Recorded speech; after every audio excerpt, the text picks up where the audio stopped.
Jadi freelancer di industri kreatif ternyata lagi digandrungin banget sama kaum penguasa FYP alias Gen Z.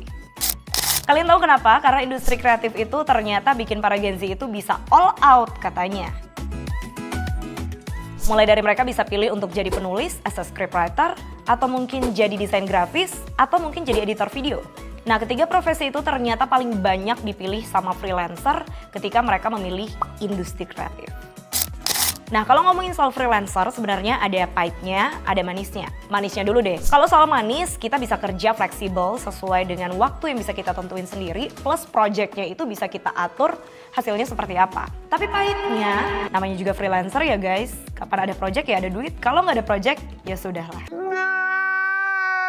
Nah, tapi ini bukan soal penghasilan para freelancer khususnya di industri kreatif. Kali ini aku mau ngasih tahu kalian apa aja sih yang wajib dimiliki para profesional di bidang ini, khususnya scriptwriter, desain grafis, dan juga editor video supaya walaupun jadi freelancer mereka tetap cuan dan bisa memberikan karya yang terbaik supaya ya cuannya nggak putus sampai di situ.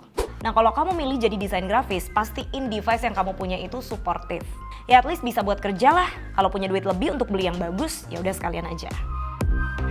Laptop ini kepake banget, apalagi untuk kalian yang sering nomaden ya berpindah tempat atau mungkin sering bekerja di tempat-tempat umum kayak di working space dan lain-lain. Laptop harus punya. Nah, spesifikasinya yang gimana? Yang minimal punya RAM 16 GB dan juga prosesornya yang cukup kuat kayak Intel i7 lah minimal. Kenapa sih harus punya minimal segitu? Oke, yang pasti karena desain grafis sendiri kan ngejalanin software yang lumayan besar kayak Adobe Illustrator, Photoshop dan lain-lain. Itu juga butuh software yang tangguh. Nah, sebenarnya 16 GB RAM-nya itu udah cukup, dengan Intel i7 itu juga udah sangat membadai untuk menjalankan berbagai aplikasi-aplikasi yang aku sebutin tadi. Nah, kalau PC wajib punya nggak sih? Sebenarnya boleh punya, boleh enggak. Kalau kalian punya budget lebih ya udah beli aja nggak sih? Tapi kalau punya yang ala kadarnya ya udah laptop aja cukup, nggak usah FOMO.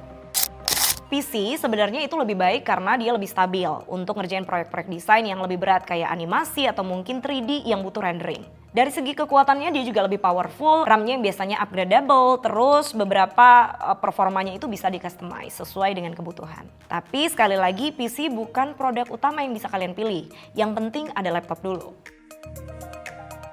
Yang kedua, scriptwriter. Sebagai penulis naskah, sebenarnya kalian bisa pakai apa aja sih buat nulis. Ya zaman dulu juga nulisnya itu masih dengan cara konvensional, di kertas, kemudian pulpen dan sebagainya. Tapi dengan era digital ini, terutama para Gen Z, pasti ngebutuh yang namanya device, entah itu iPad atau laptop. Nah, kalau dibandingin, yang mana yang lebih dibutuhkan sama si scriptwriter menurutku adalah laptop. Meskipun orang taunya, ya udah sih scriptwriter cuma nulis doang, cuma ngetik-ngetik doang, pakai apa aja bisa, tapi laptop tetap dibutuhin karena biasanya spesifikasi, performa, dan juga ya perintilan-perintilannya itu jauh lebih tangguh dibandingin iPad.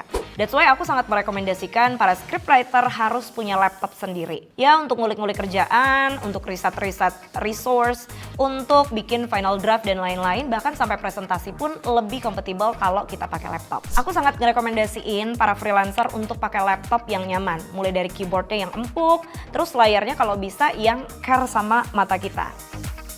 Karena scriptwriter itu bukan cuman soal nonton video aja, tapi kita juga nulis dengan tulisan yang variatif, entah itu kecil atau gede, entah itu gambar-gambar tertentu, kita juga perlu ngulik berbagai banyak hal.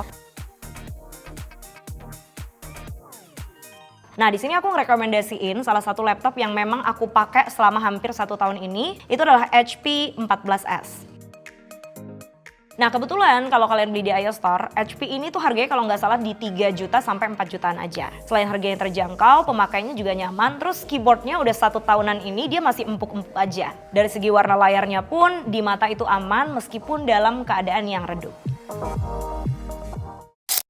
Oke, yang terakhir editor video. Dibandingin dengan 2 profesi yang sebelumnya, editor video memang agak tricky dalam memilih device. Saran dari aku untuk para editor video di luar sana, khususnya para freelancer, kalau kalian udah punya budget untuk beli laptop atau PC, minimal kalian harus beli laptop yang punya performa kayak minimal grafisnya Nvidia GeForce RTX atau RAM-nya 32 GB dan penyimpanannya itu harus udah SSD yang lumayan gede, kalau bisa yang upgradable.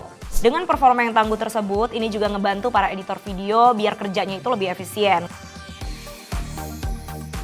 Nah itu dia beberapa produk pilihan dari aku yang mungkin akan kepake dan ngebantu untuk kalian yang sedang bekerja di industri kreatif, khususnya buat kamu yang freelance supaya pemakaiannya itu jauh lebih efektif dan produk-produknya ini nggak useless. Semoga informasi kali ini bermanfaat buat kalian yang sedang mencari produk IT berkualitas. Kalian juga bisa cari di iOS Store karena selain produknya udah pasti original, harganya juga terjangkau. So, see you on the next video. Bye-bye.